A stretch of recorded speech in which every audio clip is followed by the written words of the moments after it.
عبادی وادخلی جنتی، اے نفس مطمئنہ لوٹ آ اس حال میں کہ تیرا رب تجھ سے راضی ہو گیا ہے، اے میرے محبوب کے نواسے آ جا اس حال میں کہ تیرا رب تجھ سے راضی ہو چکا ہے اور تیرا رب رحمت کے دروازے کھول کے تیرا استقبال کر رہا ہے۔ امام عالی مقام کا سر عطر و انور تن سے جدا ہوا، اس وقت رسول اللہ بھی دیکھ رہے تھے۔ ترمذی کی حدیث ہے، اس کے علاوہ اور بھی احادیث ہیں جن سے ثابت ہوتا ہے حضور نے اپنی ایک زوجہ حضرت ام سلمہ انہیں مٹی دی تھی، کربلا کی مٹی، فرمایا جب یہ سرخ ہو جائے تو سمجھ لینا کہ یہ مٹی میرا نواسا کربلا میں شہید ہو گیا ہے۔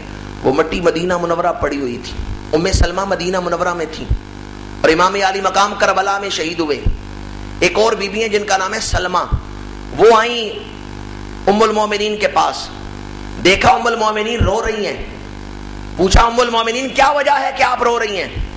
ام المومنین فرماتی ہیں میں نے حضور کو خواب میں دیکھا، علی رأسہ ولحیتہ تراب فقلت ما لکا یا رسول اللہ قال شہدت قتل الحسین آنفا۔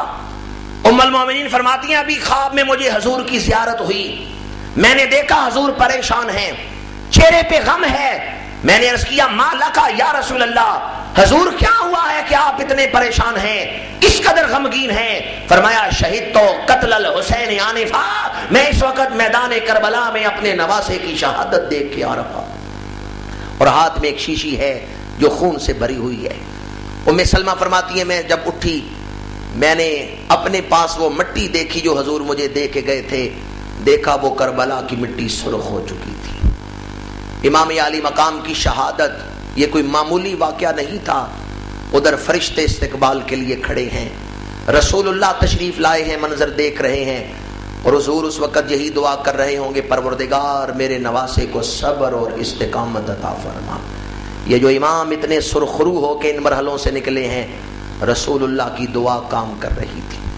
اور پھر سیدہ فاطمہ الزہرا حضرت خاتون جنت سیدہ نساء العالمین، آپ بھی اپنی نظر سے اپنی نگاہ سے اپنے بیٹے کی استقامت کو ملاحظہ فرما رہی تھیں۔ امام عالی مقام کا سر اتھر کٹا، میں کہتا ہوں آج میں اور آپ سجدہ کرتے ہیں، سر سجدے میں رکھ کے اٹھا لیتے ہیں، یہ زاہد کا سجدہ ہے جس میں سر رکھا جاتا ہے اور اٹھایا جاتا ہے، پر عاشق سر رکھتا ہے پھر اٹھاتا نہیں ہے۔ امام نے سر رکھا ہے پھر اٹھایا۔ ہم سجدہ کرتے ہیں تو ماتھے پہ نشان بنتا ہے، داغ سجود تیری جبیں پر بنا تو کیا، کوئی تو ایسا سجدہ کر کہ زمین پر نشان بنے۔ امام عالی مقام نے ایسا سجدہ کیا کہ تاریخ میں نشان بن گیا۔ اب میں جس مرحلے کو بیان کرنے چلا ہوں اسے بیان کرتے ہوئے کلیجہ منہ کو آتا ہے، بیان کرنا مشکل ہے، لیکن اگر محققین نے نہ لکھا ہوتا تو شاید بیان کرنا اور بھی دشوار ہوتا۔ سر کٹ گیا، اب تو دشمنی ختم ہو گئی، سر کٹ گیا، اب تو یزیدی اپنے ظلم کی تلوار کو روک لیں، پر امام کا سر کاٹ کے بھی یزیدیوں کے ظلم کی تلوار رکی نہیں۔ امام کا سر عطر و انور کاٹ کے بھی دشمنی ختم نہیں ہوئی، بلکہ اسحاق بن حیات آگے بڑھا، اس نے امام کی قمیص مبارک جسم سے اتار لی ہے، ایک شخص نے انگوٹھی اتار لی ہے، اشعث نے امام کے چادر اتاری ہے۔ یہ اشعث بن قیس وہ تھا جس نے خط لکھ کے بلایا تھا اور اب شہید کر کے امام کی چادر اتار رہے ہیں کہ میں اسے بیچ کے پیسے حاصل کروں گا۔ اسود نے امام کے پیروں سے قدمین سے نالین اتارے ہیں، جوڑے اتارے ہیں کہ انہیں بیچ کے ہم دنیا کی دولت حاصل کریں گے۔ کوئی امام کے جسم سے چادر کھینچ رہے، کوئی قمیض اتار رہے، کوئی جوڑے اتار رہے۔ اور پھر اعلی حضرت نے فتاوی رضویہ میں لکھا ہے، اسی طرح مورخ طبری نے نقل کی ہے، شمر نے کہا سواریوں کی نال بندی کرو اور سواریوں کو دوڑاؤ وجود حسین پر۔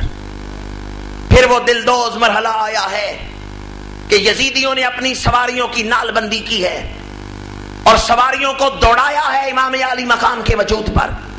اور بعض یزیدیوں نے تو یہ ظلم کیا کہ سواریوں کی لگام کھینچتے ہیں، سواری اگلے پیر اٹھا لیتی ہے، پھر لگام ڈھیلی چھوڑتے ہیں، سواری فوراً زمین پہ پیر مارتی ہے، اور جب وہ زمین پہ زور سے پیر مارتی ہے، نیچے وجود کس کا ہے؟